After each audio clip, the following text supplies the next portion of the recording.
Thin-layer chromatography, TLC, is a method used for rapid qualitative analysis, where components in a mixture can be separated and identified. This video is focused on the general method or procedures used in TLC, and for information on the theory, you can check out your lab manual or lab guide. Separation occurs on a thin layer of silica on top of a solid support such as a sheet of glass or a sheet of plastic as seen here, and this is called the Tlc plate. The properties of the silica and the properties of a solvent are used to draw the components up the plate. Differences in the properties of the components in the mixture mean that each component will travel up the plate at a different rate, and this causes a separation.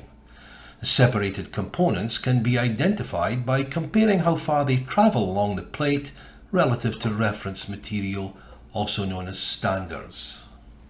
Let's take a closer look. First of all, we need to prepare the TLC plate. Make sure that you handle it only by its edges or use tweezers since we don't want to contaminate the silica gel surface.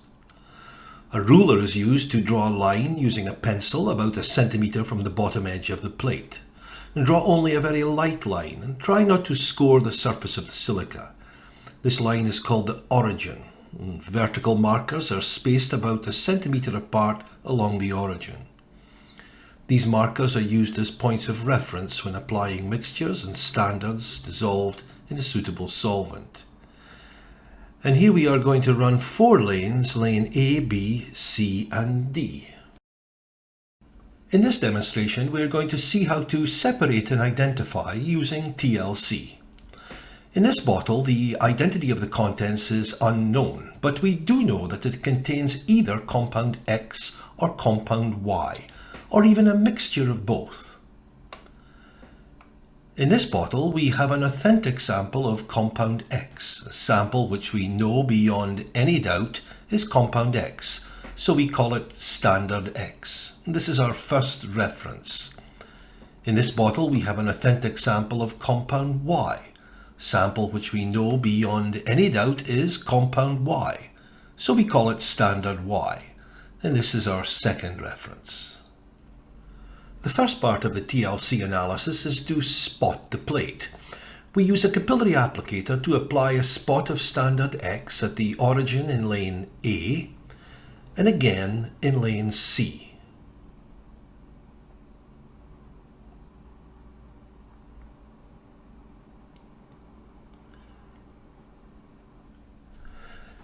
Now in lane B at the origin, we apply a spot of standard Y, and once more at the origin in lane C.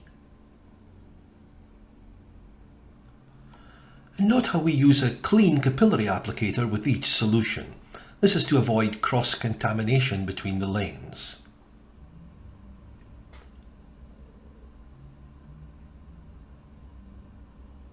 And so with a clean capillary applicator, we apply a spot of the unknown in lane D.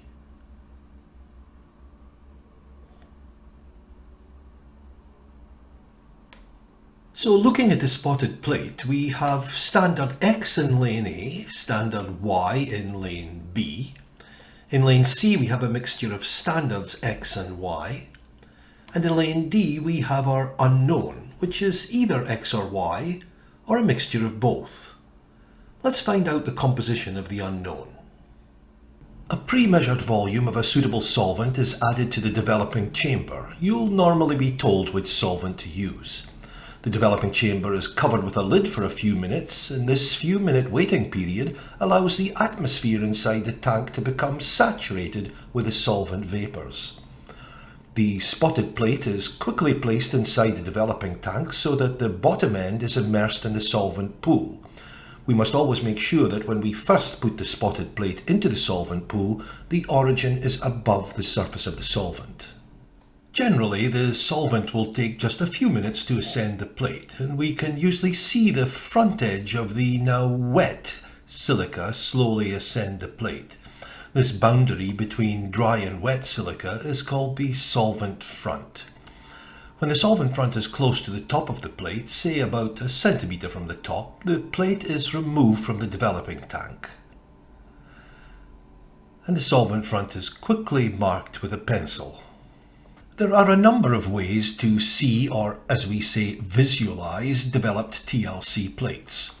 A common method is to place the developed plate underneath an ultraviolet or UV light source. This method of visualization is by far the most common in your lab. If a fluorescent indicator is added to the silica will fluoresce under UV light. Chemicals on that plate, however, will usually show up as dark spots. Sometimes, when the chemical on the plate is UV active, the spot will fluoresce a different colour than the silica and be visible in that way. But most compounds will just show up as dark spots against the fluorescent silica background. So while visualizing the plate under UV, we're now able to outline all the spots with a pencil so that we can locate the spots under visible light. And once all the spots are outlined, we can remove the plate from the UV light box. And now that the plate is no longer under UV light, we can see all the spots together with the solvent front. Let's take a closer look at the results. By comparing the results in lanes A and B, we can see that compound Y has travelled further than compound X. Now comparing lane C with lanes A and B, we can conclude that the lower spot is X and the higher spot is Y. This is called indexing the references. Finally, we can now compare the unknown in lane D with the standards or references in lane C. This allows us to identify the unknown. Although it's pretty clear from this result that the unknown was actually compound X, we can also characterize spots on developed TLC plates by their RF value. The RF value for any spot is equal to the distance moved by that spot in millimeters divided by the distance moved by the solvent, also in millimeters. Now, using this developed plate as an example, and assuming that RF values for the spots 1 and 2 in lane C have already been determined, let's now obtain the RF for the single spot in lane D. The distance moved by the spot from the origin to its centre is 28.0 millimeters, and the distance moved by the solvent from the origin through the spot to the solvent front is 80.0 millimeters. The RF for this spot is thus calculated to be 0.35. Note that it's customary to report RF values to 2 decimal places. In this example, the RF of 0.35 for the single spot in lane D compares favourably to the RF of standard X in lane C, so we can confirm that the unknown was in fact compound X. Here we see the measurements being made and recorded in the notebook.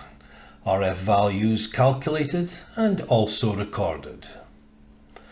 The closer the RF value of an unknown is to the RF value of a standard, the greater the chance that the unknown is the same as the standard.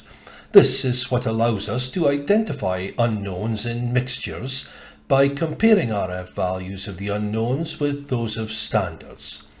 It's unlikely that RF values of analytes will exactly match those of the standards to the second decimal place. This is due to a combination of experimental error arising from various factors, including measurement uncertainties and inconsistencies in the TLC plate.